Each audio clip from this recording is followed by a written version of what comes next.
other is called a dinosaur, even though they pretty much play the same style of football? Well, I said about Mikel Arteta today, that was 80s football that Arsenal played today, you know, and it was nearly successful for them. They defended it in a 4-4-2. Odegaard pushed up with Havertz when they were, or tried to push alongside him when they were pressing the ball, very deeply pressing the ball. And when they won it, particularly in the second half, they went direct and they brought on Gyökeres to play alongside Havertz. They were hitting long balls. They were trying to pick up the knockdowns and play from there. So there's nothing different. Arsene Wenger, who you know I love, would have been sitting in the stands. He would have said when he was manager and Stoke played that way and Wimbledon played that way, he would say it was anti-football. You know, they're looking for free kicks, they're looking for corners, they're looking for long throw-ins. They don't pass it around in midfield. It's anti-football. I wonder what he said to Mikel Arteta after the game. You know, that kind of way Arsenal played in the second half of the season and how they played today is all very well when you win things, and when you don't, you're going to put your head above the parapet to be in the firing line. Prime Jose Mourinho, not always, because when he was at Chelsea they played some good stuff, but he won the UEFA Cup with Porto, he won the Champions League with Porto, he won almost everything with Chelsea, he won the Champions League and God knows what with Inter. He blows Arteta, the difference is he blows Arteta out of the water with what he's done in the game thus far. But when he stopped winning and was still playing that way, it became a problem. Because the entertainment factor was not there, people were fed up for it and it was stale. So there is no difference in terms of, you know, you got one team that's defensive, another team that's defensive, but one manager has been super successful and the other manager is starting off in that road. But I hasten to add, I don't think Sorry, just going back, Dan, just going back then, I wonder where I thought maybe after winning the Premier League, all the emotional side of it would go away, all the pressure would go away, and they would put on a performance today and go and put PSG under a lot of pressure and play some attacking football. I hope that's the case with Arsenal. Now they've won the Premier League, he can be more expansive. He doesn't have to play quite so nervously. They don't have to play quite so defensively. And he might go on and do a good job, but today wasn't a good example of how to play a game of football. The initial problem that we had, Dan, is that both Stewie and Gab said that Arsenal was going to get after PSG today. Robbo. Oh, man. Craig, where would Barcola... I thought they would press high up the field. They didn't do it. Where would Barcola best fit in the Premier League, Craig? Where would you put him? Frustrated, obviously not in the team. How about Scalia?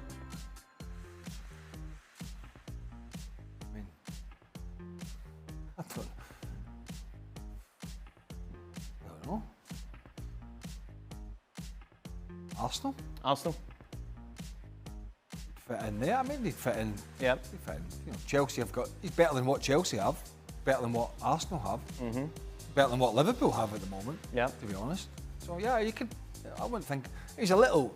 He could be a little frustrating, that player, but he's, you know, maybe just needs a run of games. So I think he'd fit in probably most places. How do you act around a teammate who's just had an extremely difficult moment like Gabriel today? Can you say anything to comfort them? Or do you just give them space?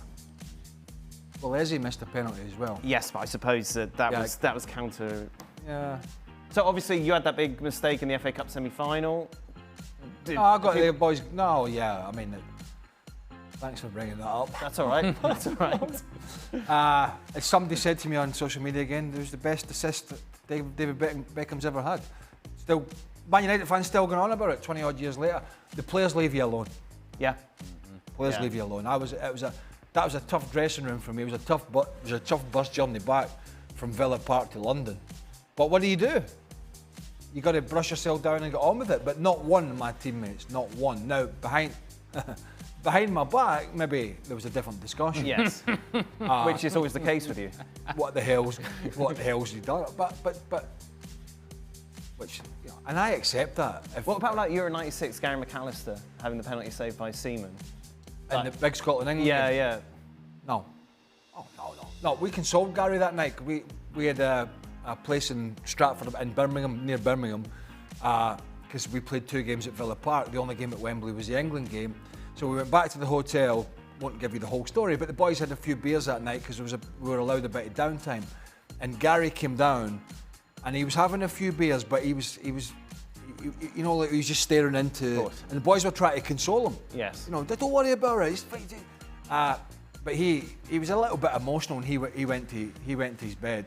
Ironic, you know, and interestingly enough, this is the mark of a man. When we beat Switzerland 3 days later at Villa Park, he was sublime in the middle of the park as Scotland captain.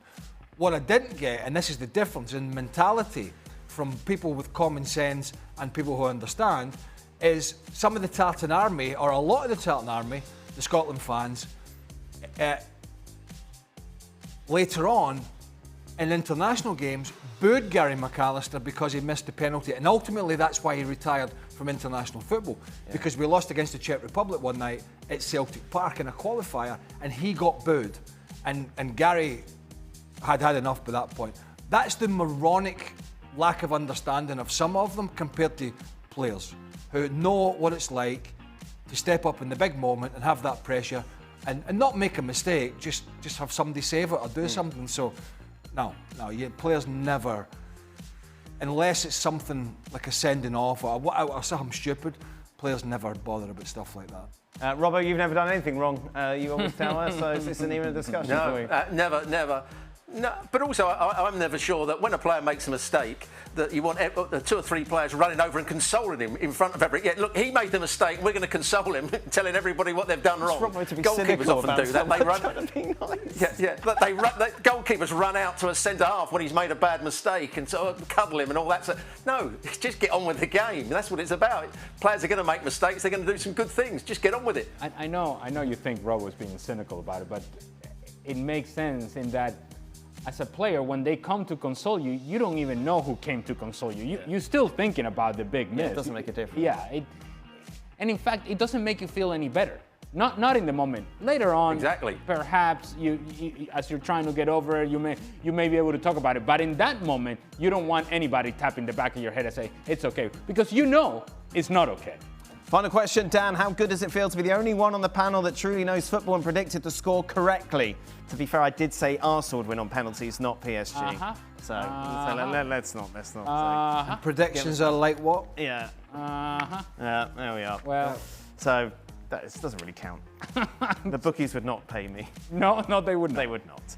That's it. That brings us to the end of today's... That's because you buckle under the pressure of Arsenal. Oh, wait, some of us picked a high scoreline. You picked 3-2. Yes, I was hoping for an exciting game. You picked more goals in this game than anybody else. Yeah. It's your optimistic outlook on life. Yeah. It was PSG, wasn't it? I did get it right, I've been told.